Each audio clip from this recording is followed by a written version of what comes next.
पैदाइश का टाइम आया, तू दुनिया में रोते हुए आया। तेरा बाप हंस रहा था, तेरे घर वाले हंस रहे थे, लेकिन तू रोता हुआ चिल्लाता हुआ दुनिया में आया। तो तू रो रहा था, सब हंस रहे थे। और एक दिन ऐसा भी आएगा जब तू चुपचाप दुनिया से चला जाएगा और तेरे जाने पर तेरे घर वाले रोते रह जाएंगे।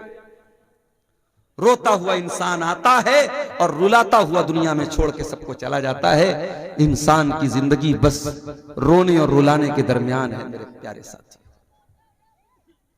इंसान इस दुनिया में आया, 50 साल की जिंदगी उसको अल्लाह ताला ने दी, 60 साल की जिंदगी उसको अल्लाह ताला ने दी।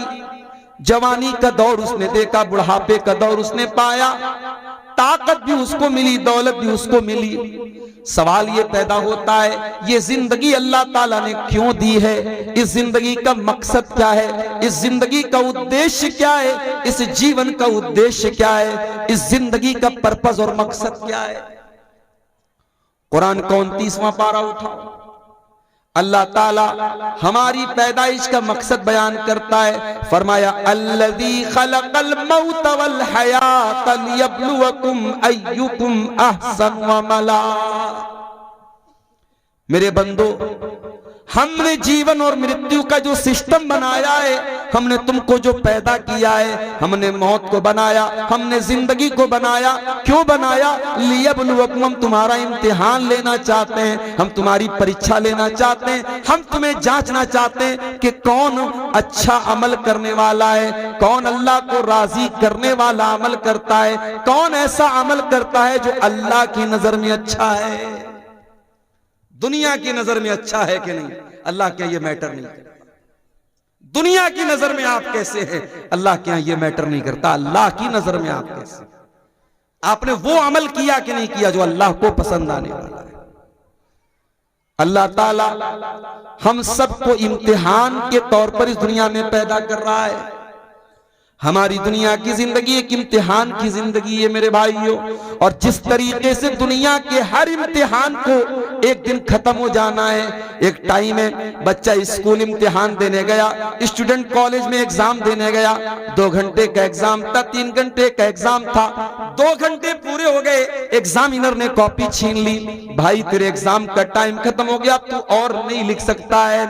बच्चे से कॉपी छीन ली गई, तेरी परीक्षा की अवधि समाप्त हो गई, तेरे इम्तिहान का टाइम खत्म हो गया, अब इसके आगे तुम कुछ नहीं कर सकते। मेरे प्यारे साथियों, हमारे भी इम्तिहान का एक टाइम है, और वो टाइम कब है हम नहीं जानते, वो टाइम कब आ जाए हम नहीं जानते। हो सकता है कि आज की रात हम आराम से बिस्तर पे सोने जाएं और सुबह को हम उठ भी ना पाए। हो सकता है कि कल की सुबह का सूरज भी देखना हमको नसीब ना हो।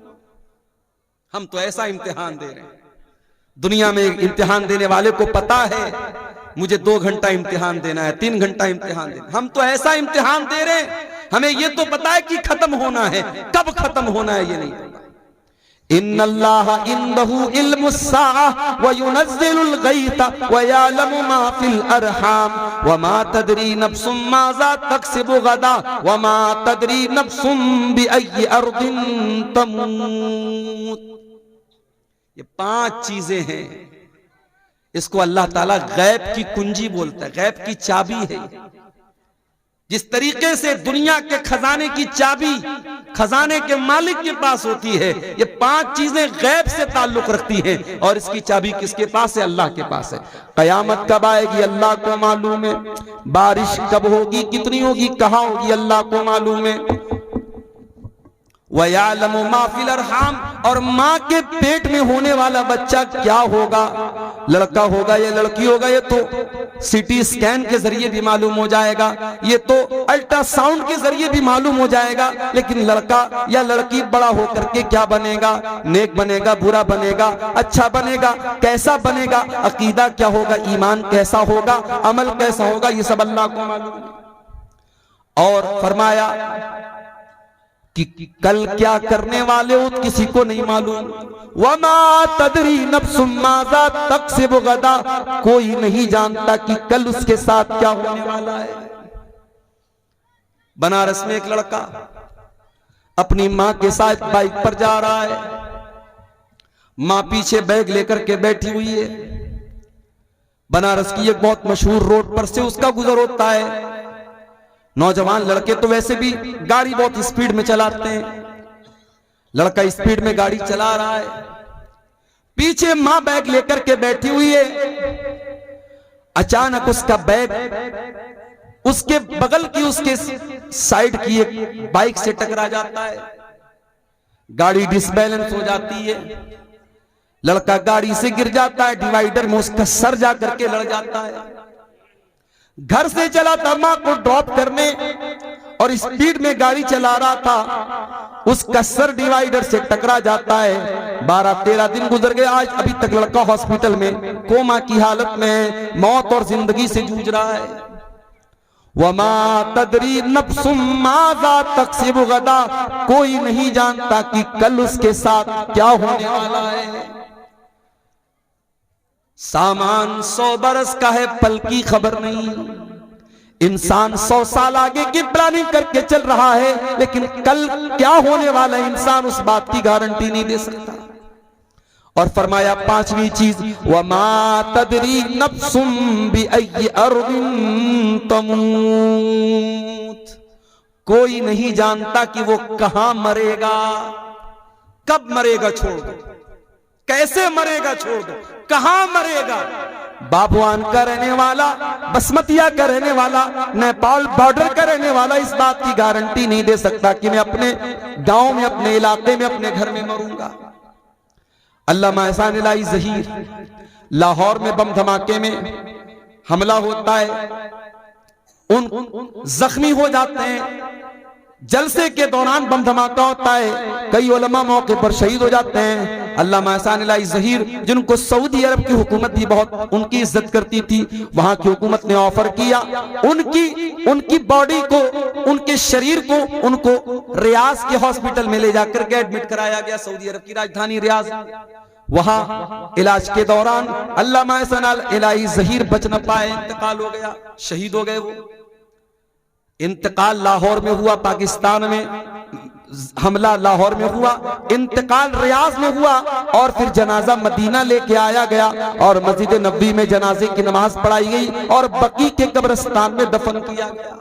वमा तदरी नफ्सुम बिअय्यि अर्ज़िन तमूत, कोई नहीं जानता कहां मरेगा, कब्र की मिट्टी नसीब होगी कि नहीं होगी, घर वाले उसकी मिट्टी दे पाएंगे कि नहीं दे पाएंगे, इस बात की भी कोई गारंटी नहीं है। मेरे भाइयों, हम और आप तो वो इम्तिहान दे रहे हैं, हमें तो ये भी पता नहीं इम्तिहान की कॉपी कब छीन ली जाए। ऐ इंसान, तू कितना नादान है, तू दुनिया में इम्तिहान देने के लिए आया है और तुझे ये भी पता है कि वो इम्तिहान हो सकता है कल खत्म हो जाए, हो सकता है परसों खत्म हो जाए।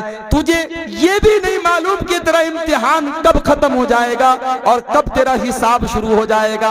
ऐ इंसान, फिर भी तू गफलत में पड़ा हुआ है, तुझे अपने इम्तिहान की कोई टेंशन नहीं है। इक़्तरब लिन्नास हिसाबुहुम व हुम फी गफलतिन मुअरिदून। ऐ इंसानों, तुम कितने नादान हो, तुम्हारे हिसाब का टाइम करीब आ चुका है, फिर भी तुम गफलत में पड़े हुए हो। इसीलिए हमारे नबी फरमाते हैं, जाया करो कभी कभी कब्रिस्तान, ज़ूरुल क़ुबूर, ऐ मेरी उम्मत के लोगों कब्रिस्तान जाया करो, फ़इन्नहा तुज़क्किरुकुमुल आखिरा, कब्रिस्तान जाओगे, मरे हुए लोगों की कब्रों को देखोगे, जब मुर्दा लोगों के घरों को, उनकी कब्रों को देखोगे, तुम्हें आखिरत की याद आएगी, तुम्हें अपना अंजाम याद आएगा। बिल्डिंगों में रहते हुए शायद मौत ना याद आए, बाल बच्चों के साथ हंसते खेलते हुए शायद तुम्हें मौत याद ना आए, दुनिया के पैसे गिनते हुए शायद तुम्हें मौत न याद आए, बैंक बैलेंस को चेक करते हुए शायद तुम्हें मौत याद ना आए, फेसबुक की रील्स देखते हुए शायद तुम्हें मौत याद ना आए, दुनिया की रंगीनियों में खो करके शायद तुम्हें मौत याद ना आए।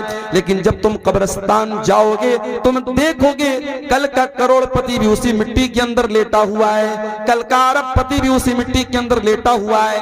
बहुत बड़ा आलिम दीन था, बहुत बड़ी बड़ी तकरीरें करता था, आज वो भी इसी मिट्टी के नीचे दफन हो चुका है। बड़ा नाम कमाया करता था, बड़ी शोहरत थी, बड़ी इज्जत थी, आज वो भी इसी मिट्टी की चादर ओढ़ के सोया है। फ़इन्नहा तुज़क्किरुकुमुल आखिरा, जब तुम कब्रिस्तान को देखोगे, जब तुम कब्रों को देखोगे, तो तुम्हें मौत की याद आएगी। मौत को याद किया करो। मौत हमारी औकात हमें याद दिलाती है, मौत हमारी हैसियत हमें याद दिलाती है। इंसान को जब ये लगने लगे इस दुनिया में मैं सबसे ज्यादा सुप्रीम हूं, मेरे ऊपर कोई ताकत नहीं, कोई पावर नहीं है, मैं सबसे बड़ा पावरफुल हूं, मौत आकर के बता देती है कि इंसान तू किस खेत की मूली है। बहुत बड़ा बादशाह था फिरौन, बहुत बड़ा बादशाह था फिरौन, इतना बड़ा बादशाह था कि अल्लाह ताला का मजाक उड़ाता था।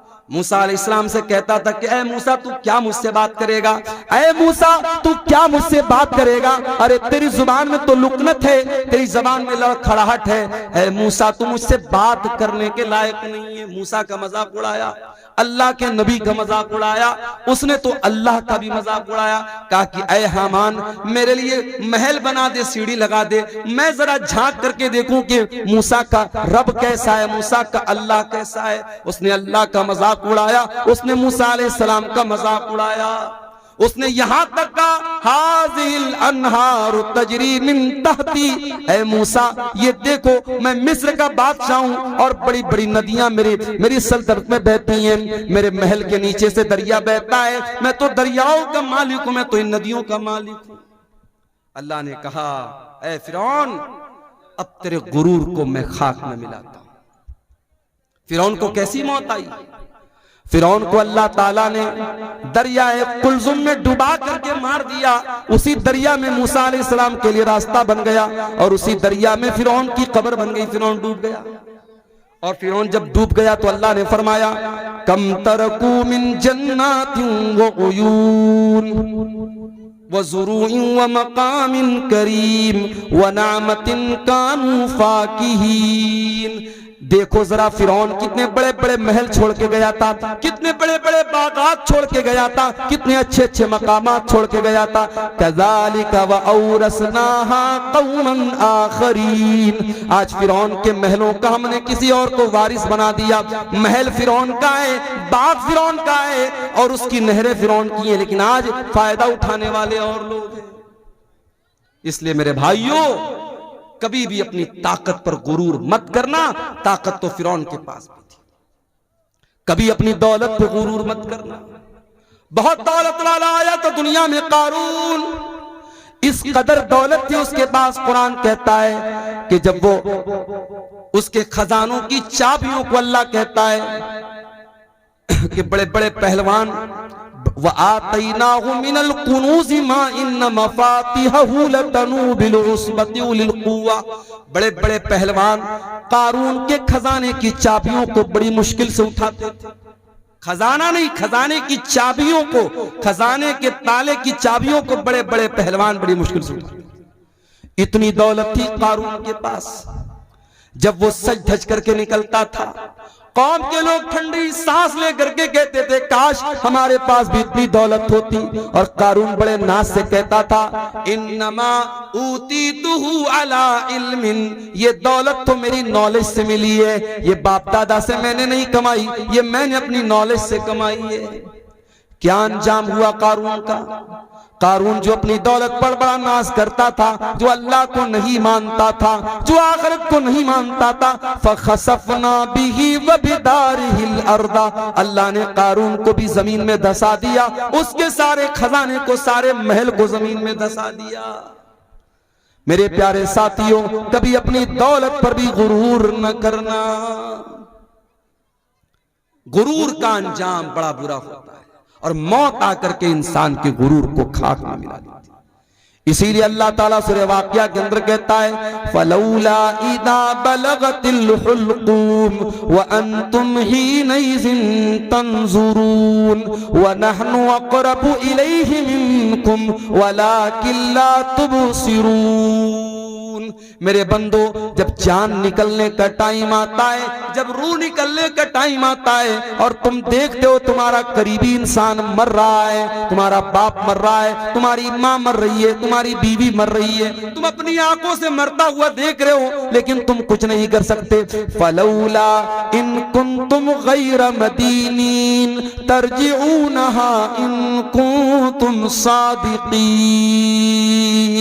अगर तुमको ये लगता है कि तुम्हारे ऊपर किसी का कंट्रोल नहीं है, किसी का पावर नहीं है, किसी की ताकत नहीं है, तो जरा तुम मरने वाले को मौत से बचा करके दिखा दो।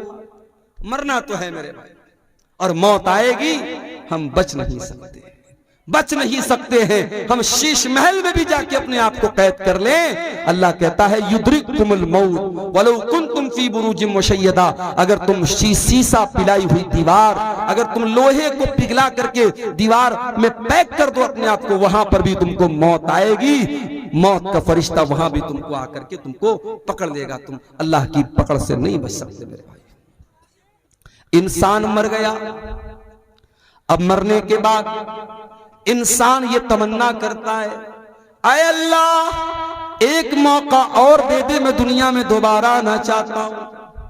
किस लिए आना चाहते हो? क्या बिटिया की शादी करना बाकी था, शादी करने के लिए आना चाहते हो? क्या अपना मकान जो तुम बनवा रहे थे अभी अधूरा है, अपने मकान को पूरा करने के लिए दुनिया में आना चाहते हो? क्या अपने गांव में कोई जमीन खरीदना चाहते हो? क्या कोई मकान बनाना चाहते हो? क्या बेटे की शादी करना चाहते हो? क्यों आना चाहते हो? अल्लाह फरमाता है हत्ता इदा जाअहदहुमुल मौत क़ाल रब्बिरजिऊन लअल्ली आमलु सालिहन फीमा तरक्तु। बंदा कहता है अल्लाह एक मौका और दे दे, मैं वादा करता हूं मैं दुनिया में आकर के नेक अमल करूंगा। आए अल्लाह अब मुझे समझ में आ गया है, अब दोबारा मैं दुनिया में आऊंगा तो मैं कोई तुझको नाराज करने वाला काम न करूंगा, कोई गुनाह का काम न करूंगा, कोई पाप न करूंगा। आए अल्लाह बस एक चांस और दे। अल्लाह फरमाता है मेरे बंदे इन्नहा कलिमतुन हुवा क़ाइलुहा व मिन वराइहिम बरज़खुन इला यौमि युबअतून। अल्लाह फरमाता है मेरे बंदे अब तुझे कोई चांस मिलने वाला नहीं है, जो चांस मिला था मिल चुका, जो मौका मिलना था मिल चुका। एक ही मौका मिलेगा, एक ही चांस मिलेगा मेरे नौजवान साथियों, वो चांस हमें और आपको यहां मिला है।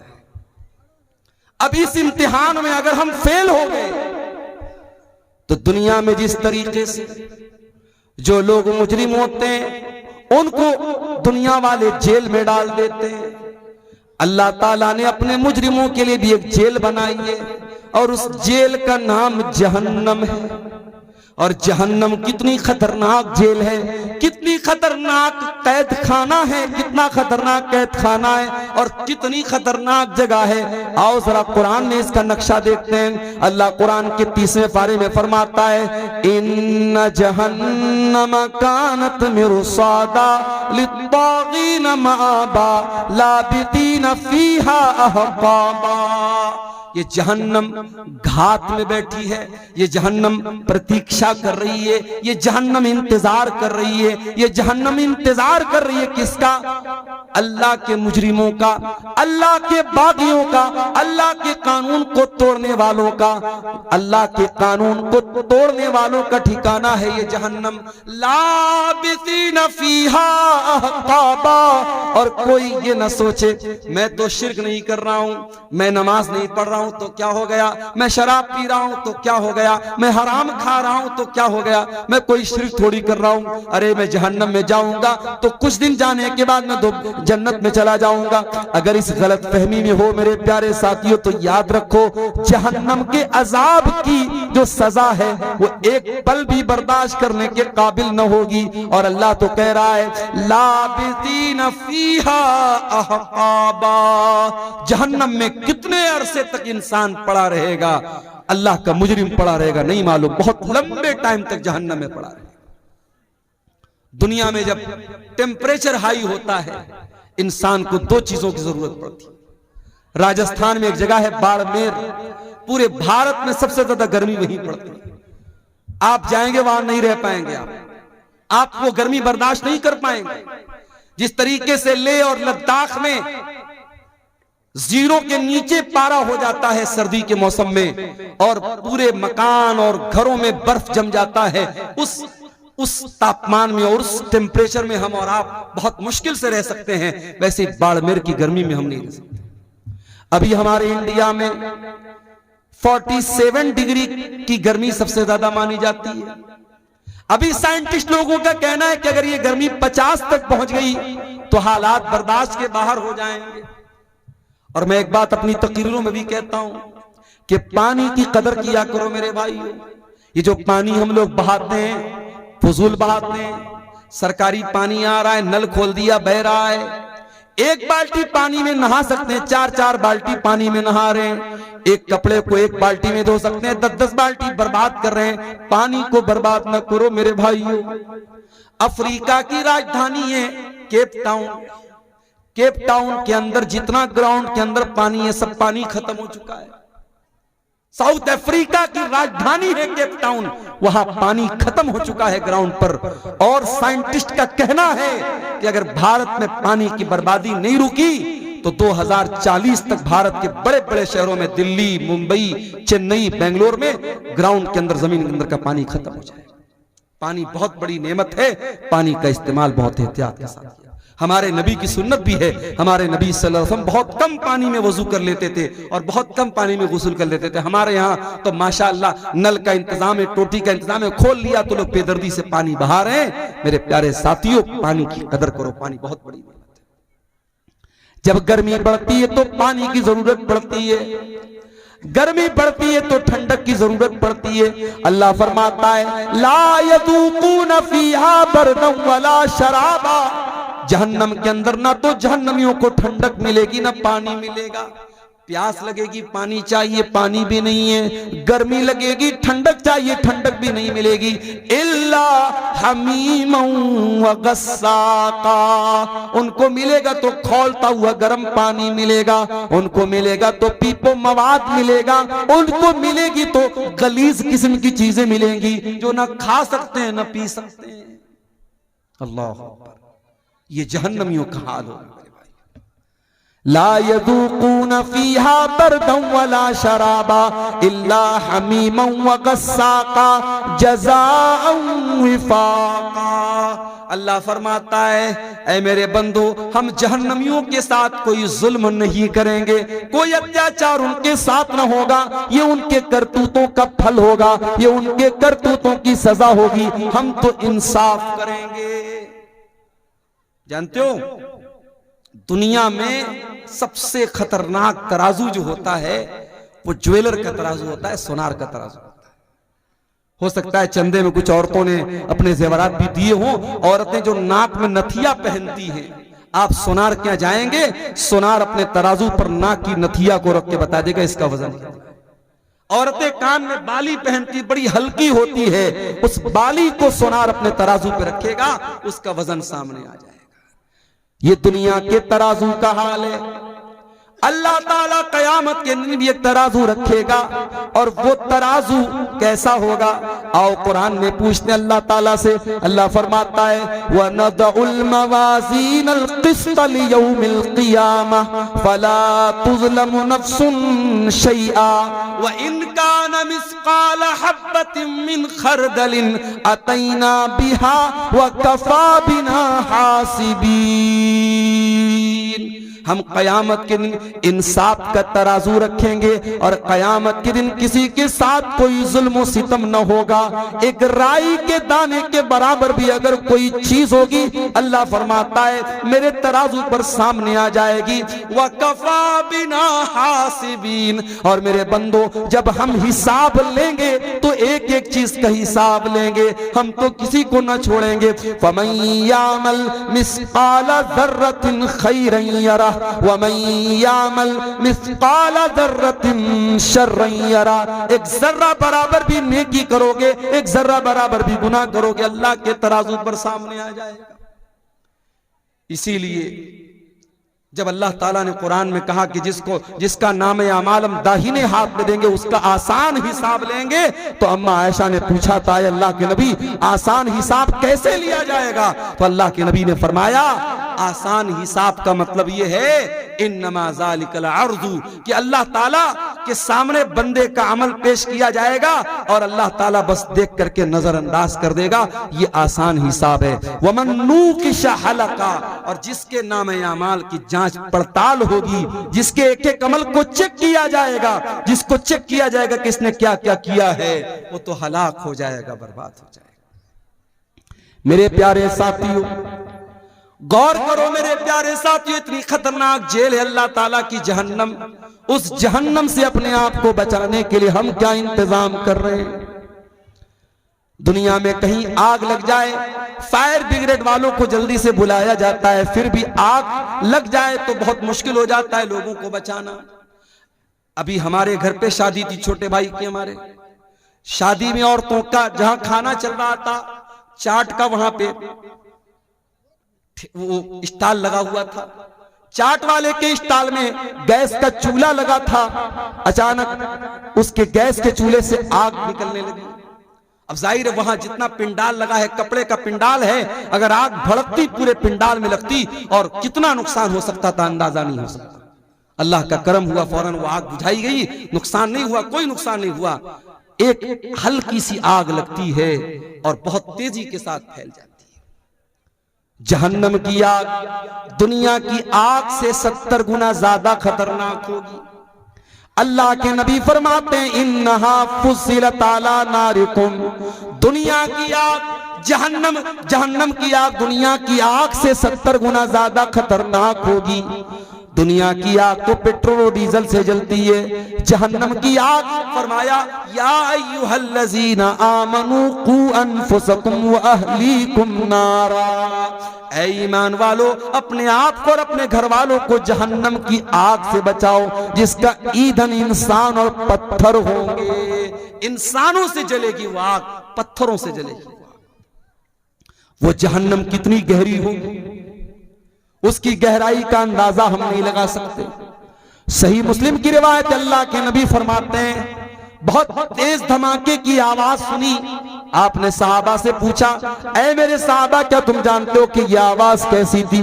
सहाबा ने कहा, अल्लाह और उसके रसूल ज्यादा बेहतर जानते हैं। आपने फरमाया, हाजा हजरुन रुमिया बिही फिन्नार मुंज़ु सबईन खरीफा, ऐ मेरे सहाबा 70 साल पहले जहन्नम के अंदर एक पत्थर गिराया गया था, आज जाकर के वो जहन्नम की गहराई तक पहुंचा है, आज जाकर के वो जहन्नम की तह तक पहुंचा है। यानी एक पत्थर को जहन्नम के अंदर गिराया जाए तो 70 साल के बाद वो पत्थर जहन्नम की गहराई तक पहुंचता। इतना खतरनाक है जहन्नम की गहराई। मेरे प्यारे साथियों, उस जहन्नम की आग से हम अपने आप को बचाने के लिए क्या इंतजाम कर रहे हैं? हमारे प्यारे नबी जनाबे मोहम्मद रसूलुल्लाह सल्लल्लाहु अलैहि वसल्लम तो उसी जहन्नम की आग से हमको बचाने के लिए आए थे। आपके आने का मकसद यही था, दुनिया के लोग ईमान वाले बन जाएं, नेक अमल करने वाले बन जाएं, दुनिया के लोग जहन्नम की आग से बच जाएं। यही आपका मकसद था, आपकी जिंदगी का मकसद था। यही मकसद लेकर के आप दुनिया में आए थे, किस तरीके से अल्लाह के बंदों को जहन्नम की आग से बचाया जाए। यही आपका मिशन था और इसी की टेंशन आपको रहा करती थी और इतना सोचा करते थे आप कि अल्लाह ताला कुरान में कहता है, फला अल्लका बाखिउन नफ्सका अला आथारिहिम इल्लम युमिनू बिहादल हदीथ असफा। ऐ नबी, आपको लोगों के ईमान लाने की इतनी चिंता है, इतनी फिक्र है, कहीं इस चिंता में आप अपने आप को हलाक न कर दे, कहीं खत्म न कर दे। अल्लाह के नबी फरमाते हैं, ओ लोगों, मेरी मिसाल और तुम्हारी मिसाल तो ऐसी है जैसे कोई इंसान आग जलाता है और आग जैसे वो जलाता है वैसे ही परवाने और पतंगे उस आग में जल जल के मरने लगते हैं। वो दूर करने की कोशिश करता है मगर वो परवाने नहीं मानते और बार बार उस आग में कूद करके मरते हैं। अल्लाह के नबी फरमाते हैं, अना आखिजुम बिहुजजिकुम अनिन नार, हो लोगों, मैं तुम्हारी कमर पकड़ पकड़ के तुमको जहन्नम की आग से बचा रहा हूं। व अंतुम तक्तहिमून फीहा, लेकिन तुम जहन्नम के अंदर जा रहे हो। अच्छा एक बात बताओ, क्या कोई बाप कभी चाहेगा कि अपने बेटे को आग में डाल दे? कभी नहीं चाहेगा। आग में डालना तो बड़ी दूर की बात है, बच्चे को जरा सी आग की चिंगारी भी पहुंचे, बाप अगर वाकई में बाप है, उसके सीने में बाप का दिल है, अपने बेटे को हल्की सी चिंगारी में भी मुब्तला नहीं देख सकता। हमारे प्यारे नबी इस उम्मत के रूहानी बाप थे। हमारे नबी के दिल में एक बाप अपने बच्चों का जितना खैरखा होता है, जितना भलाई चाहने वाला होता है, उससे कहीं ज्यादा भलाई चाहने वाले हमारे नबी थे। इसीलिए हमारे नबी ने एक एक चीज बता दी, कौन सा काम करोगे तो जहन्नम में जाओगे और कौन सा काम करोगे तो जहन्नम से बचोगे। आपने फरमाया इत्तकुन्नार वलौ बिशिक्कि तमरा, ऐ लोगो जहन्नम की आग से अपने आप को बचा लो, वलौ बिशिक्कि तमरा, अगर एक खजूर का टुकड़ा तुम दे करके अल्लाह की राह में सदका करके अगर बचा सकते हो, अगर अल्लाह की राह में एक खजूर का टुकड़ा तुम दान दे करके, चंदा दे करके, सदका दे करके अगर अपने आप को जहन्नम की आग से बचा सकते हो तो बचा लो। अल्लाह के नबी ने बहुत सारे ऐसे अमाल बताए। आपने फरमाया मन सल्लल बरदैनी दखलल जन्ना, जो फजर की नमाज और असर की नमाज, जो दो ठंडी नमाज है, जो इन दोनों नमाजों को पाबंदी से पढ़ेगा वो जन्नत में जाएगा। बहुत सारे अमाल आपने ऐसे बताए हैं जो हमको जहन्नम से बचाने वाले और जन्नत में लेकर के जाने वाले। अब आइए कुछ ऐसे अमाल भी आपके सामने बयान कर दूं जो जहन्नम में लेकर के जाने वाले, इसलिए कि बीमारी का इलाज ये भी होता है कभी कभी कि हम बीमारी को जान जाएं। कहते ना जानकारी ही बचाव है। जब हमें यह मालूम हो जाए कि ये चीज हमको जहन्नम में लेकर के जाने वाली है, हम उससे अपने आप को बचाएंगे, इंशाअल्लाह हम जहन्नम से जाने से इंशाअल्लाह बच जाएंगे। आइए जरा कुरान उठाते हैं मेरे प्यारे साथियों, वो कौन सी चीजें जो जहन्नम में लेकर के जाने वाली हैं।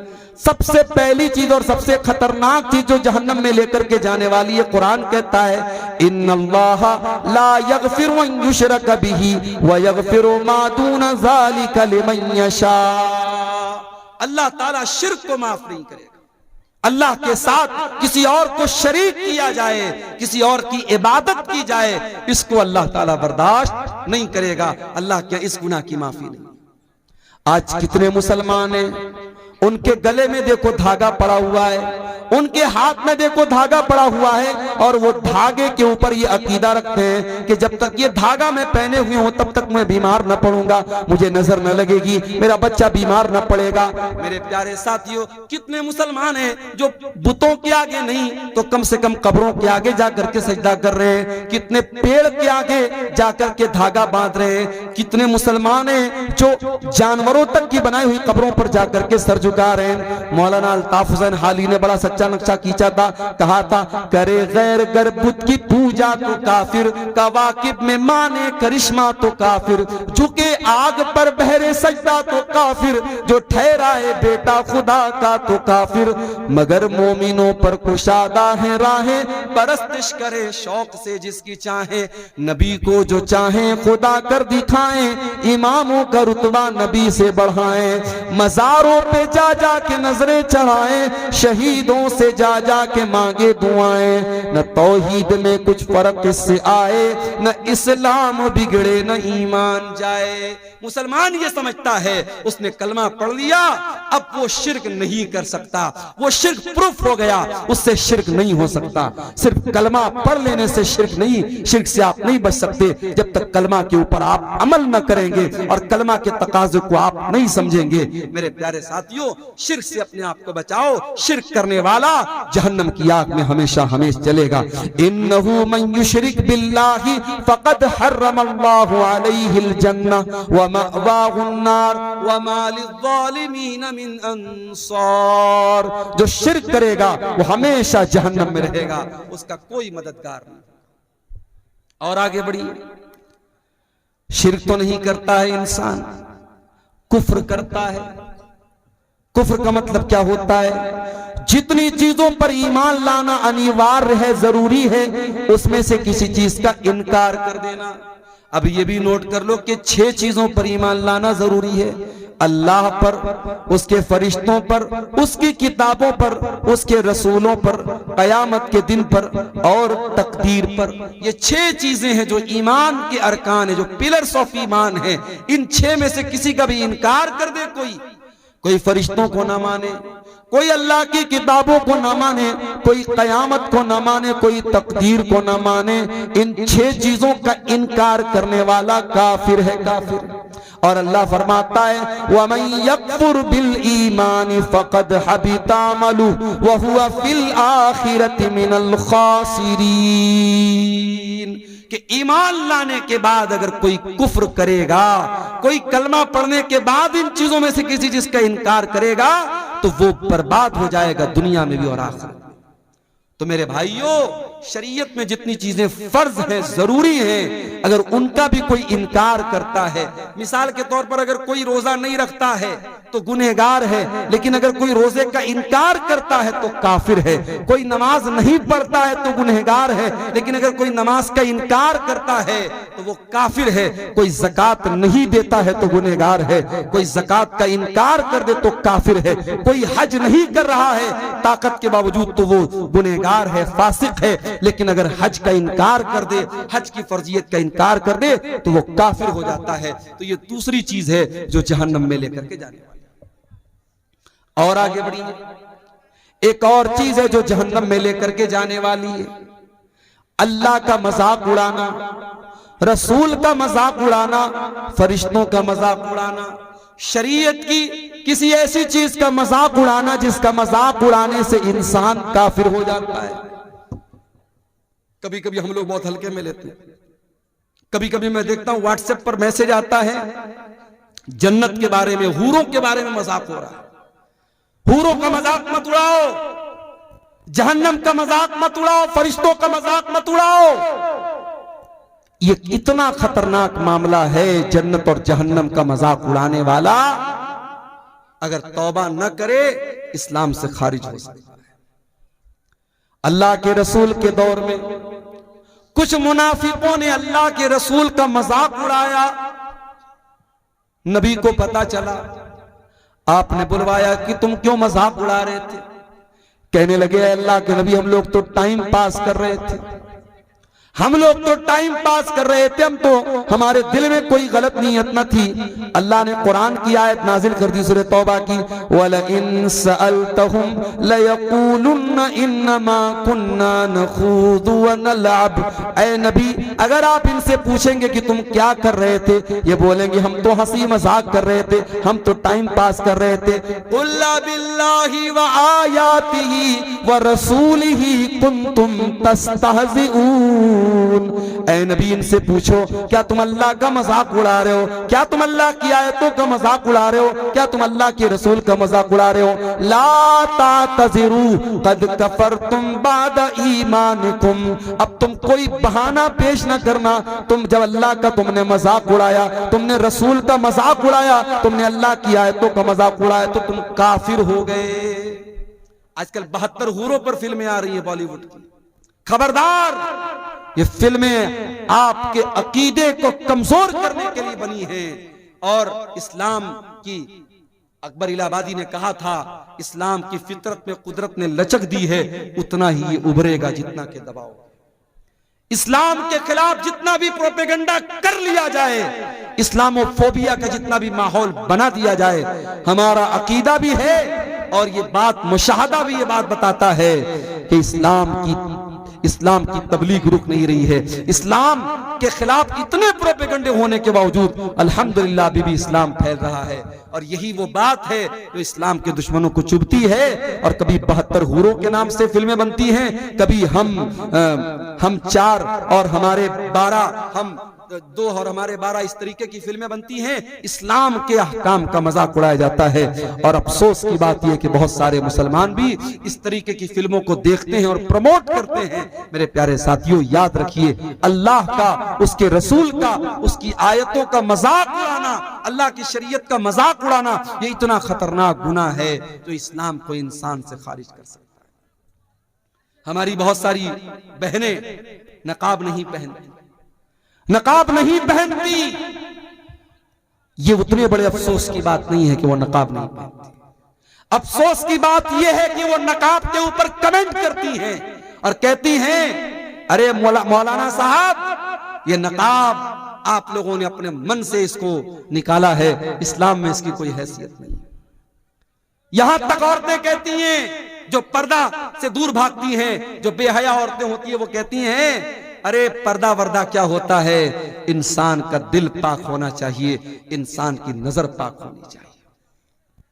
मेरे प्यारे साथियों, एक लड़की घर से नकाब पहन करके नहीं निकलती है, वो बहुत बड़ा गुनाह करती है। मगर एक लड़की नकाब नहीं पहनती है और साथ में वो नकाब का मजाक उड़ाती है और नकाब को इस्लाम के अहकाम में से, पर्दे को इस्लाम के अहकाम में से निकालने की कोशिश करती है। ऐसी औरतों को जा करके कुरान की ये आयत पढ़ के सुना दो, या अय्युहन नबिय्यु कुल लिअज़वाजिका व बनातिका व निसाइल मुमिनीना युदनीना अलैहिन्ना मिन जलाबीबिहिन्ना ज़ालिका अदना अन यु'रफ़ना फला यु'ज़ैन।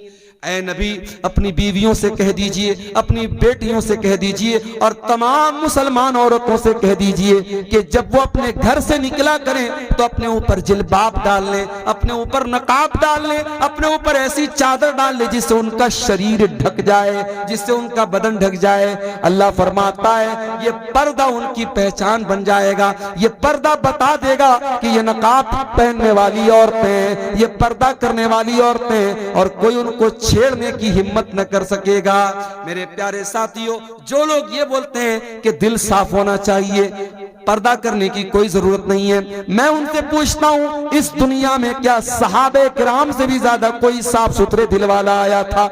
नबियों के बाद, अल्लाह के पैगंबरों के बाद अगर सबसे ज्यादा पाक और साफ दिल वाला कोई आया था तो नबी के सहाबा आए थे।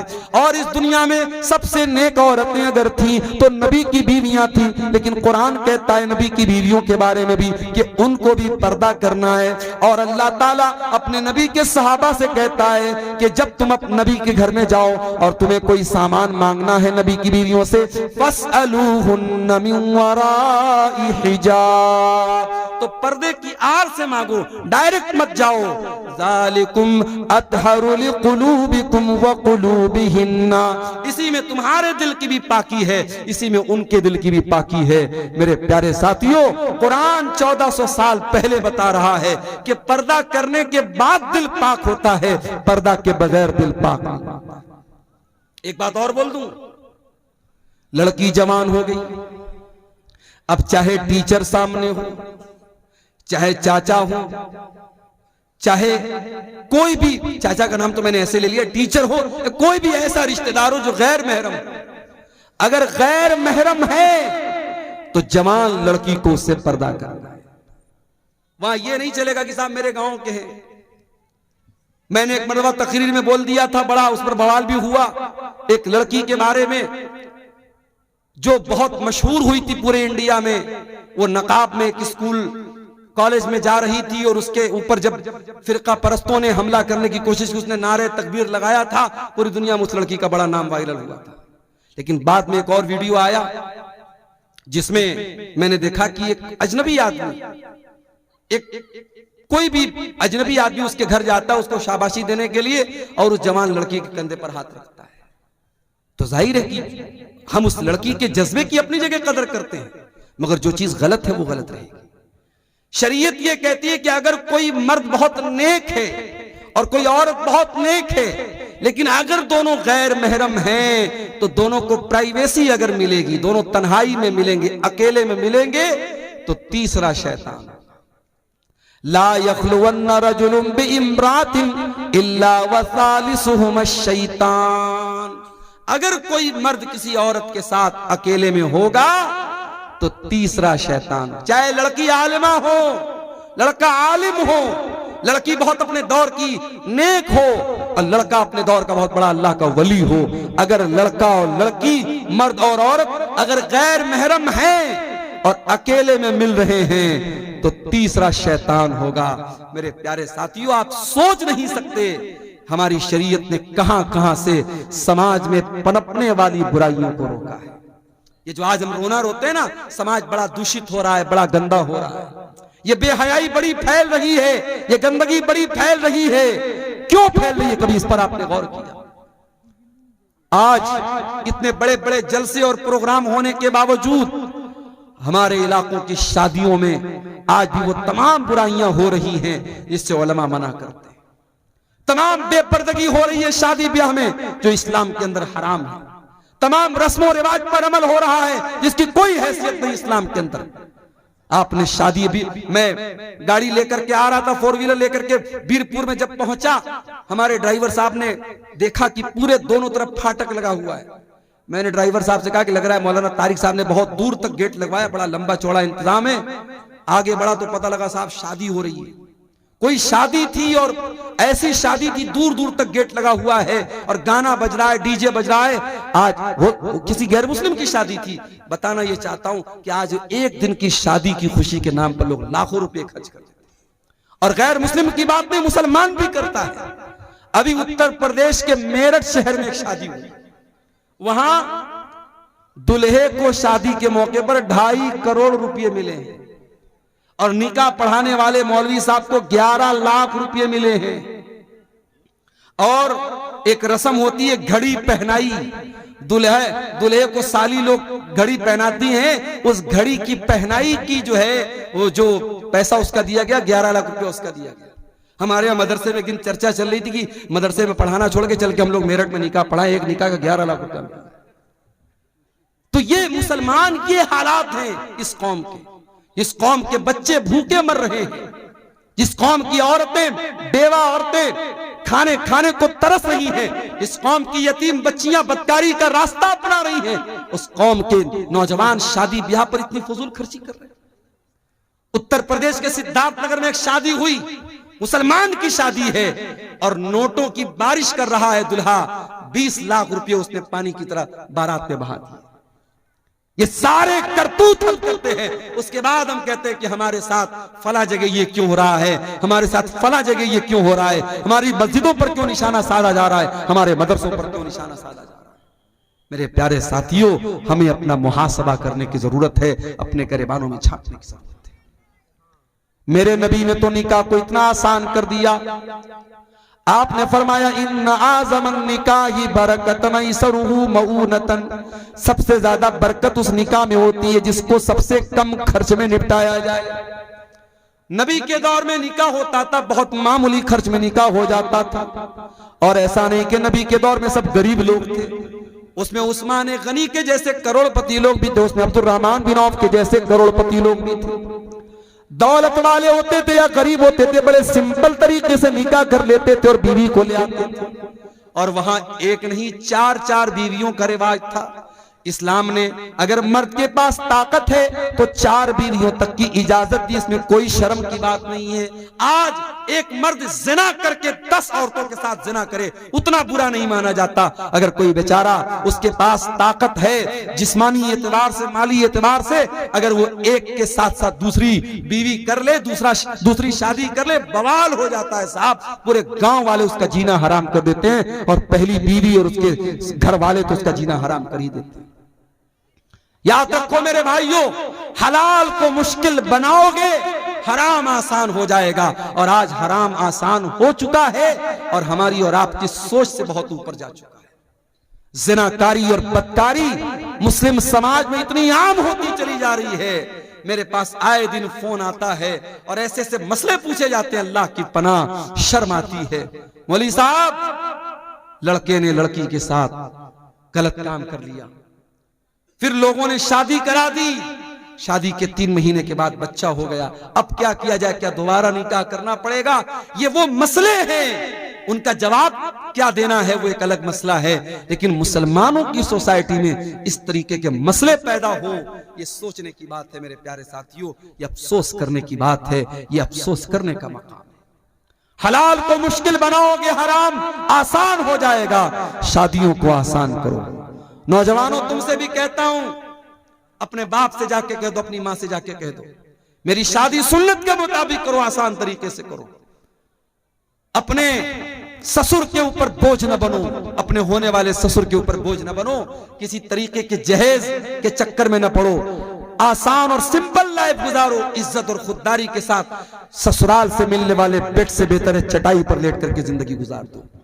ससुराल से मिलने वाले फ्रिज का ठंडा पानी पीने से बेहतर है कि घड़े का ठंडा पानी पी के गुजारा करो। ससुराल से मिलने वाली बाइक पर चलने से बेहतर है अपनी कमाई की साइकिल पर अपनी बीवी को बिठा करके चलो। मेरे प्यारे साथियों, इज्जत और खुददारी आपके हाथों में है। अब आप खुद डिसाइड कर लीजिए हमको क्या करना है। मेरे अजीजों, ज़िनाकारी वो गुनाह है जो जहन्नम के अंदर लेके जाने वाला है। अल्लाह कहता वला तक़रबुज़्ज़िना इन्नहु काना फ़ाहिशतन व साअ सबीला। ऐ मेरे बंदो, तुम ज़िना के करीब भी ना जाना, ये बड़ा ही गंदा काम है, बहुत बुरा रास्ता है। अल्लाह के नबी की आदत थी फजर की नमाज पढ़ने के बाद आप सहाबा की तरफ अपना चेहरा कर लेते थे और आप सहाबा से पूछते थे क्या तुमने कोई ख्वाब देखा है। सहाबे किराम अपना ख्वाब बयान करते थे, अल्लाह के प्यारे नबी अपना ख्वाब बयान करते थे। एक दिन अल्लाह के नबी ने अपना ख्वाब बयान किया। उस ख्वाब में अल्लाह ताला ने अपने नबी को जहन्नम के अजाब के बहुत सारे मनाजिर दिखाए थे। बहुत लंबी हदीस है, मैं पूरी हदीस आपके सामने नहीं पढ़ना चाहता हूँ, उसका एक टुकड़ा आपके सामने पढ़ना चाहता हूँ कि अल्लाह के नबी ने उस ख्वाब में देखा कि आपका गुजर एक ऐसी जगह से हुआ जो तंदूर के जैसी जगह थी। तंदूर जिसमें रोटी बनाई जाती है, तंदूर के जैसी कोई जगह थी। अल्लाह के नबी फरमाते जब मैंने झांक करके देखा फैज़ा फीही लगतुन व अस्वातुन, उस तंदूर के अंदर से आवाजें आ रही थी, चिल्लाने की आवाजें। मैंने जब झांक करके देखा तो उसमें बहुत सारे मर्द औरत उल्टे लटके हुए थे और सबके सब बरहना थे, सबके सब नंगे थे।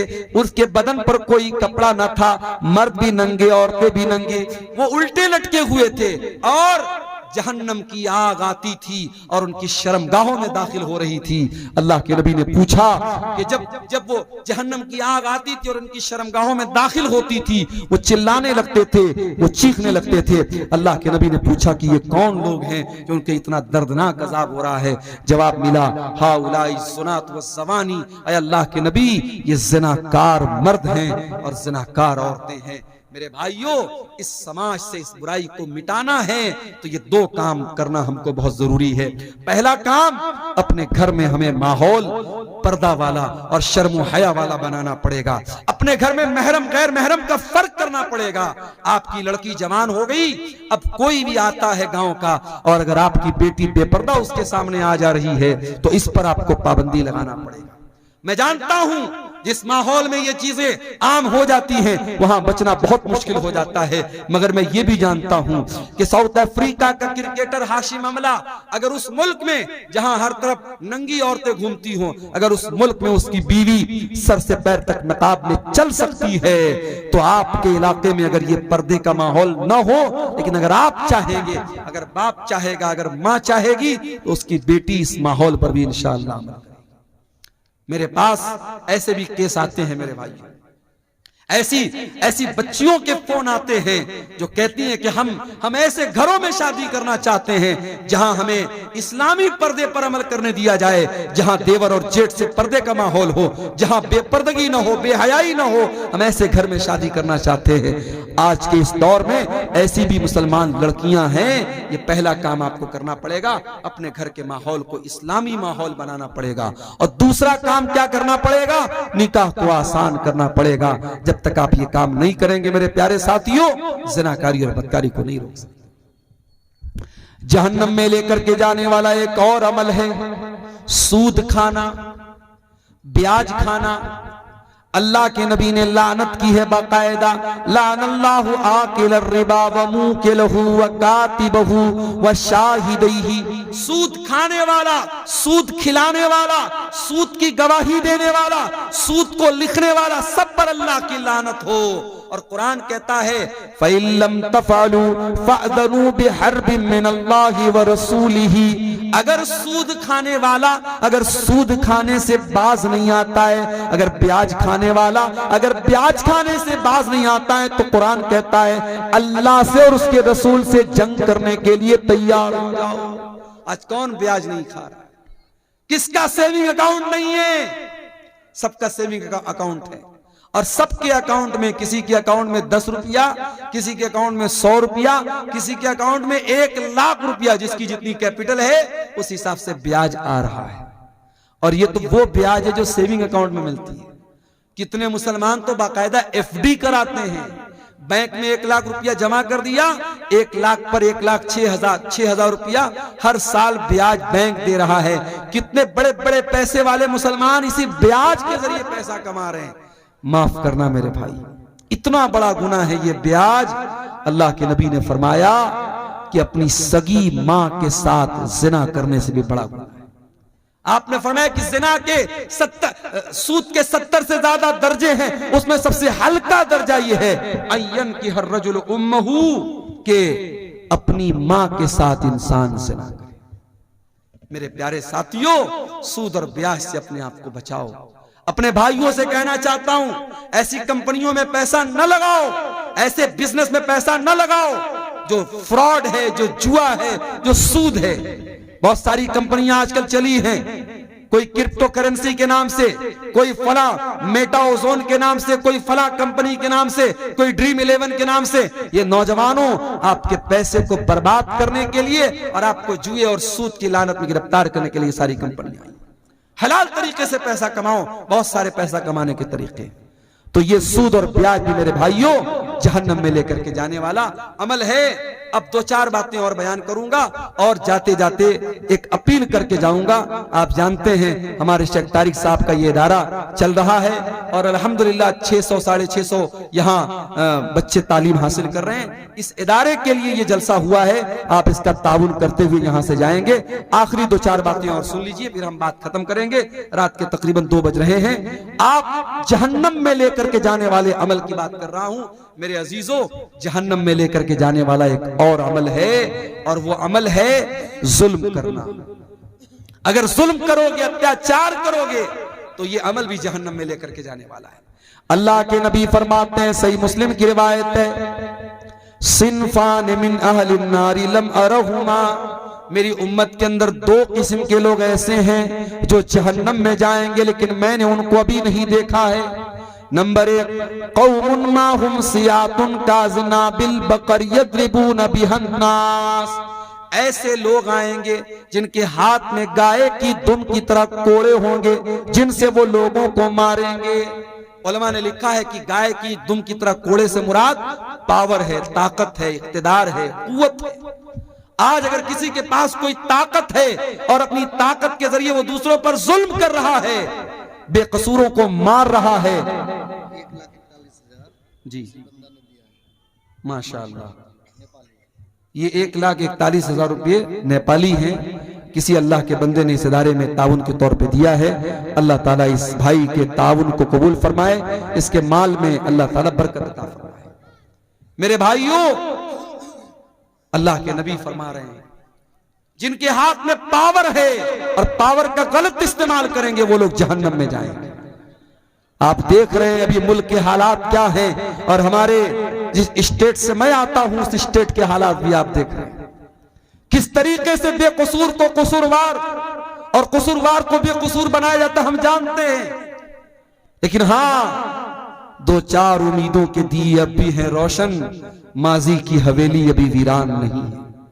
अगर शर्जील इमाम नाम का वो लड़का जिसको बेकसूर जेल की काल कोठरी में डाला गया, तो आज अल्लाह का फजल करम है, उस लड़के की बहन ने अपनी तालीम के बल पर जो जज बन गई अदालत की, गालिबन हाई कोर्ट की वो जज बनी है, उसने दुनिया को दिखा दिया कि तुम जुल्म करके हमारे टैलेंट को नहीं रोक सकते हो, हमारी सलाहियत को नहीं रोक सकते हो। मेरे प्यारे साथियों, जालिम याद रखे, हर जालिम ये बात याद रखे कि अल्लाह ताला ने हर फिरौन के लिए मूसा का इंतजाम करके रखा हुआ है। उसके बाद अल्लाह के नबी फरमाते हैं, जहन्नम में जाने वाली दूसरी किस्म होगी उन औरतों की, वह निसाउन कासियातुन आरियातुन मुमीलातुन माइलातुन, ऐसी औरतें जहन्नम में जाएंगी जो कपड़ा पहन करके भी नंगी होंगी, गैर मर्दों को अपनी तरफ माइल करेंगी और खुद भी उनकी तरफ माइल हो जाने वाली होंगी।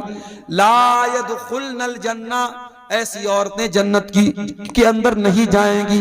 वला यजिदना रीहा, और जन्नत में जाना तो बहुत दूर की बात है, वो जन्नत की खुशबू भी नहीं पाएंगी। तो ये अमल भी मेरे प्यारे साथियों जहन्नम में लेकर के जाने वाला है। और आगे बढ़िए, किसी का हक मार लेना, किसी की जमीन पर नाजायज कब्जा कर लेना, भाई का अपनी बहन का हक मार लेना, बाप का अपनी बेटी का हक मार लेना, पड़ोसी का पड़ोसी का हक मार लेना, यह भी बहुत बड़ा गुनाह है। अल्लाह के नबी फरमाते मन नक़द शिब्रम मिनल अर्दी, जो किसी की जमीन पर एक बालिश, एक बित्ता अगर किसी की जमीन पर नाजायज कब्जा कर लेगा तो विकमिन सभी अर्दीन यौमल क़ियामा, तो कयामत के दिन उसको 7 जमीनों का तौक उसकी गर्दन में डाला जाएगा। ये जमीन, ये जायदाद सब यही रह जाएगी मेरे भाई। किसी की जमीन पर नाजायज कब्जा करके आप अपने बच्चों के लिए शायद फ्यूचर बना दें, मगर अपना फ्यूचर आप खराब कर लेंगे, अपने आप को जहन्नम का हकदार बना लेंगे। आज कितनी जमीनें लोग हड़पते हैं, हम दूसरों से क्या शिकवा करें। आज कब्रिस्तान की जमीन पर, ईदगाह की जमीन पर और मस्जिदों की जमीनों पर लोगों ने नाजायज कब्जा करके रखा है।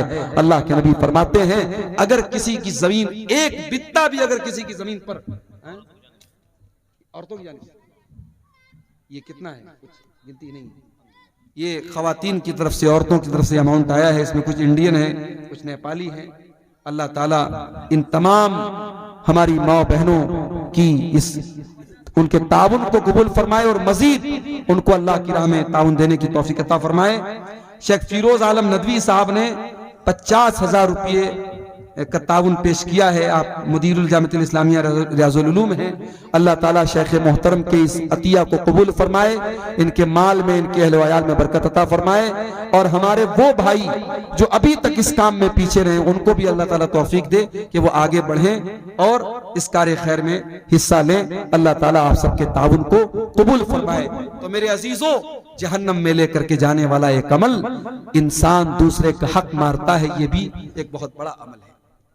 और आगे बढ़िए, जहन्नम में लेकर के जाने वाला एक और अमल है, उसका ताल्लुक हमारे बदन के एक ऐसे हिस्से से है जो है तो बहुत छोटी सी चीज मगर इतनी खतरनाक है कि बड़ी बड़ी जंगें करा देती है, जिसको हम जबान कहते हैं।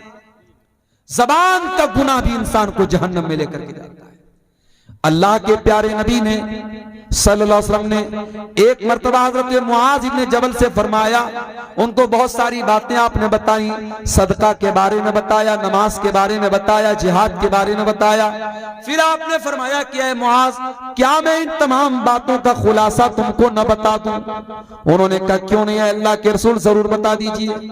आपने अपनी जबान की तरफ इशारा करके फरमाया अम्लिका लैका लिसानक, ऐ मुआज़ अपनी जबान को कंट्रोल कर लो, ये सारी चीजों का खुलासा है। हजरत मुआज़ इब्न जबल ने कहा ऐ अल्लाह के रसूल, व इन्ना लमुआखज़ून बिमा नतकल्लमु बिही, ऐ अल्लाह के नबी, क्या अपनी जबान से जो हम बोलते हैं क्या उस पर भी अल्लाह ताला हमारी पकड़ करेगा? आपने फरमाया ऐ मुआज़, मैं तो तुमको बहुत समझदार आदमी समझता था। ऐ मुआज़, तेरी माँ तुमको गुम कर दे। वहल युकब्बुन्नासु अला मनाखिरिहिम इल्ला हसाइदा अलसिनतिहिम, कयामत के दिन लोग अपनी नाक के बल घसीट करके जहन्नम में जाएंगे इसी अपनी जबान की करतूतों से। ये गाली इसी जबान से बकी जाती है, किसी की इज्जत इसी जबान से उतारी जाती है। ये कसीमुद्दीन साहब हैं कोई, इन्होंने 9,500 रुपये का गिरा कद्र ताउन इस इदारे के लिए दिया है। अल्लाह ताला इनके ताउन को कबूल फरमाए। ये किसी और भाई ने भी 500 रुपया दिया है। अल्लाह ताला इन तमाम चंदा देने वालों के चंदे को कबूल फरमाए, इनकी नेकी को अल्लाह कबूल करे, इनके माल में बरकत अता फरमाए। मेरे अजीजों, जहन्नम में लेकर के जाने वाली बहुत बड़ी चीज जबान से किए जाने वाले गुनाह है। गीबत, चुगली, किसी की इज्जत उतारना, किसी को जलील करना, ये सारे काम इसी जबान से किए जाते हैं। खबरदार, अपनी जबान को संभाल करके रखो मेरे प्यारे साथियों।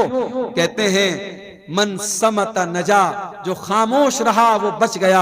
और अल्लाह के नबी सल्लल्लाहु अलैहि वसल्लम फरमाते हैं कि जो अल्लाह के ऊपर और कयामत के दिन के ऊपर ईमान रखता है, फलयकुल खैरन औ लियस्मुत, वो बोले तो अच्छी बात बोले वरना चुप रहे। मेरी प्यारी माँ और बहनों, आपसे भी कहना चाहूंगा, अपनी जबान पर काबू रखिए। जबान से किए जाने वाले गुनाह भी औरतों को जहन्नम में लेकर के जाएंगे। मर्दों को तो लेके जाएंगे ही जाएंगे, औरतों के ज्यादा जहन्नम में जाने की वजह उनकी जबान होगी। और आगे बढ़िए, एक और गुनाह है जो जहन्नम में लेकर के जाता है। हर जुमा के खुतबे में हम सुनते हैं, वकुल्लु मुहदसतिन बिदा वकुल्लु बिदातिन ज़लाला वकुल्लु दलालतिन फिन्नार। ये एक और भाई ने 100 रुपए का ताउन दिया है, अल्लाह ताला इसको भी कबूल फरमाए। दीन के अंदर हर नया काम बिदात है और हर बिदात गुमराही है और हर गुमराही जहन्नम में लेके जाती है। मैं कभी कभी अपनी तकरीरों में ये बात कहता हूं कि देखो, बिदाती अपनी बिदअत से तौबा करे, इसकी पॉसिबिलिटी बहुत कम होती है। चोर तौबा कर सकता है, जानी तौबा कर सकता है, कातिल तौबा कर सकता है। क्यों? कातिल को पता है मैं गलत काम कर रहा हूं, जानी को पता है मैं गुनाह का काम कर रहा हूं, चोर को पता है मैं चोरी करके गुनाह का काम कर रहा हूं। मगर बिदाती, बिदअत करने वाला अपने आप को नेक समझ करके और अपनी बिदअत को नेकी समझ के करता है, इसलिए उसका तौबा करना बहुत मुश्किल होता है। इसीलिए मेरे प्यारे साथियों, बिदअती के तौबा करने की उम्मीद बहुत कम होती है, या आप कह सकते हैं कि बिदअती से तौबा की तौफीक छीन ली जाती है। इसीलिए उलमा कहते हैं कि जहां कोई बिदअत पैदा होती है वहां कोई सुन्नत खत्म हो जाती है। हमारे यहाँ बहुत सारी मस्जिदों में फर्ज नमाज के बाद इज्तिमाई दुआ होती है। जैसे ही सलाम फेरा, इमाम साहब ने हाथ उठा के दुआ करना शुरू किया और सारे मुक्तदी भी इज्तिमाई तौर पे दुआ करते हैं। जाहिर है कि ये अमल बिदात है। इनफरादी तौर पर तो इंसान दुआ कर सकता है, मगर इज्तिमाई तौर पर सारे लोग मिलकर के दुआ करें, ये साबित नहीं है, ये बिदात है। और इसका नुकसान क्या होता है कि नमाज के बाद के जो अज़कार हैं वो लोग नहीं पढ़ते और ऐसे ही उठ के चले जाते हैं। तो मेरे साथियों, बिदअत से अपने दामन को हमें बचाना है। बिदअती क़यामत के दिन अल्लाह के प्यारे नबी के हाथों से कौसर का जाम भी उसको नसीब नहीं होगा। ये मजीद 1000 रुपए का ताउन एक भाई ने और पेश किया है, अल्लाह इसको भी कबूल फरमाए। अभी हमारे एक भाई ने पीछे से कहा कि कुछ लोग टाइम के पहले अजान दे देते हैं। टाइम के पहले, चाहे असर की अजान हो चाहे फजर की अजान हो, अगर जो टाइम है बहुत सोच समझ करके जंतरी बनाई गई, टाइमिंग बनाई गई है, इस टाइमिंग से पहले अगर कोई अजान देता है तो ये भी गलत है। इसी तरीके से बात जगहों पर देखा गया कि कब्रिस्तान में मुर्दे को दफनाने के बाद वहां खड़े होकर अजान दे रहे। भाई ये क्या है? कहते साहब हम अजान दे करके शैतान को भगा रहे यहां से, ताकि हमारा जो मुर्दा है उससे सवाल जवाब में आसानी हो जाए। माफ कीजिए, मुर्दे की आसानी के लिए दुआ करने का हुक्म है, अजान देने का हुक्म नहीं है। इसलिए मेरे अजीजों, आप बिदअत के हर तरीके से अपने आप को बचाइए। एक भाई पूछ रहे हैं कि रियाकारी से बचने का क्या तरीका है। रियाकारी से बचने का एक तरीका तो यह है कि आप जब भी कोई नेकी करें, इस एहसास के साथ और इस फीलिंग के साथ करें कि किसी को पता न चले, चुपके से नेकी करो। वो कहावत है ना, नेकी कर दरिया में डाल, ये एक आदत डाल लें। दूसरी बात है कि अपनी नेकी के बारे में बयान न करें लोगों से। और फिर तीसरी चीज ये है कि अगर आप रियाकारी से बचना चाहते हैं तो जिंदगी में कुछ अमल ऐसा करके जाइए जो बिल्कुल सीक्रेट हो, आपको पता हो, अल्लाह को पता। अल्लाह ताला ने कुरान करीम में अपने नेक बंदों के बारे में फरमाया, वयुतीमून अत्ताम अला हुब्बिही मिस्कीनन व यतीमन व असीरा। मेरे नेक बंदे मिस्कीनों को, यतीमों को, कैदियों को खाना खिलाते हैं और कहते हैं इन्नमा नुतइमुकुम लिवजहिल्लाह ला नुरीदु मिनकुम जज़ाअन वला शुकूरा, कि हम तुमको अल्लाह ताला को राजी करने के लिए खिला रहे हैं, हमें कोई बदला नहीं चाहिए, कोई शुक्रिया नहीं चाहिए। बस ये होना चाहिए इखलास। अगर ये चीज आपके अंदर है इंशाअल्लाह तो रियाकारी से आप बच जाएंगे। अगर कोई रिश्तेदार या माँ बाप कुरान पढ़ने के लिए बोला तो बच्चा उनको खुश करने के लिए अच्छे से पढ़ते हैं।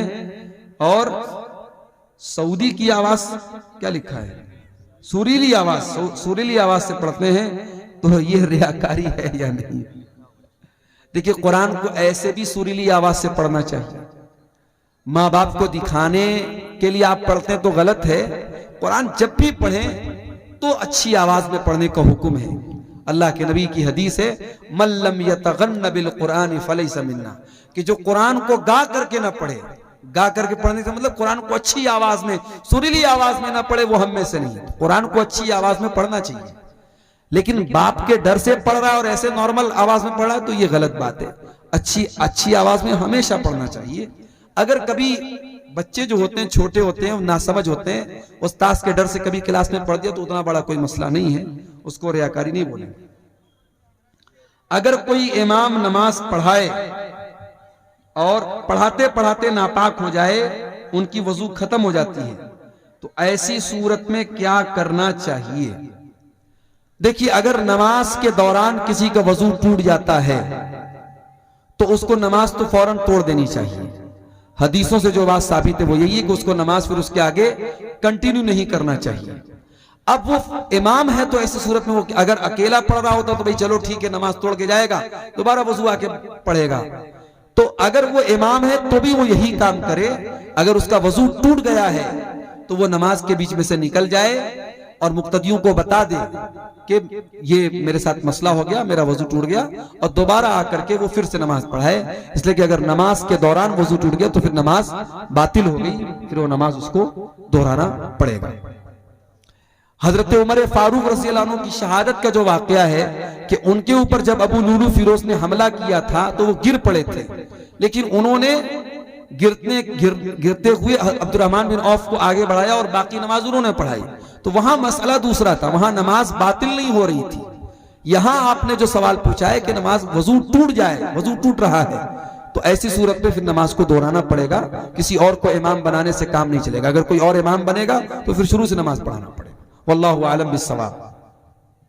तो मेरे भाइयों, ये जहन्नम में लेकर के जाने वाले चंद आमाल आपके सामने मैंने बयान किए हैं, और बातें और भी हैं, लेकिन अब मैं देख रहा हूं काफी ताखिर भी हो गई और काफी लोग हमारे यहां से ठंडी की वजह से, चूंकि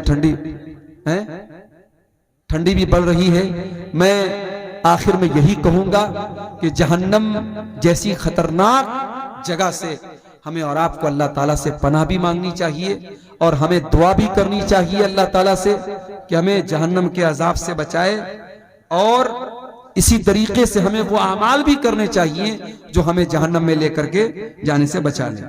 सवाल पूछा गया कि बिदअती के पीछे नमाज होगी या नहीं होगी। देखिए, इसमें थोड़ी सी तफसील है। अगर कोई बिदअती है और आपको मालूम है कि ये ऐसी बिदअत करता है जो इंसान को इस्लाम से खारिज कर देती है, मिसाल के तौर पर कोई इमाम नमाज पढ़ा रहा है और वो कब्र पे सजदा करता है, गैरुल्लाह से मदद मांगता है, तो जाहिर है कि ये बिदअत तो कुफ्र तक लेके जा रही है, शिर्क तक लेके जा रही है। ऐसे इमाम के पीछे आप नमाज नहीं पढ़ेंगे। लेकिन अगर कोई बिदअती है लेकिन उसकी बिदअत ऐसी बिदअत नहीं है जो कुफ्र तक लेके जाती हो, तो वो बिदअती है, गुनहगार है, लेकिन उसके पीछे आप नमाज पढ़ सकते हैं। लेकिन जानबूझ करके कसदन अच्छे इमाम को छोड़ करके, मुत्तबे सुन्नत इमाम को छोड़ करके ऐसे बिदअती इमाम के पीछे नमाज नहीं पढ़े। जहां मजबूरी की बात हो, आप बाजार में जा रहे हैं, मार्केट में जा रहे हैं और कोई मस्जिद आ गई, तो वहां आप नमाज पढ़ सकते हैं। लेकिन अगर ये कन्फर्म है कि वो बिदअती जो है वो कोई शिरकिया अमल कर रहा है, तो फिर उसके पीछे आप नमाज नहीं पढ़ेंगे। अल्लाह ताला से दुआ है रब्बुल आलमीन हमें नेक अमल और अच्छी समझ की तौफीक अता फरमाए। रब्बुल आलमीन इस इदारे को, जिस इदारे की तरफ से आज का प्रोग्राम हुआ है, शेख तारिक साहब का ये इदारा है, अल्लाह इस इदारे को दिन दूनी रात चौगुनी तरक्की अता फरमाए। जिन भाइयों ने ताउन पेश किया है, अल्लाह उनके ताउन को कबूल फरमाए। जो अभी तक पीछे रह गए हैं, अल्लाह उनको आगे बढ़ करके इस कार्य खैर में हिस्सा लेने की तौफीक अता फरमाए। अल्लाह ताला हम सब की इस हाजिरी को कबूल फरमाए। आमीन व आखिर दावा।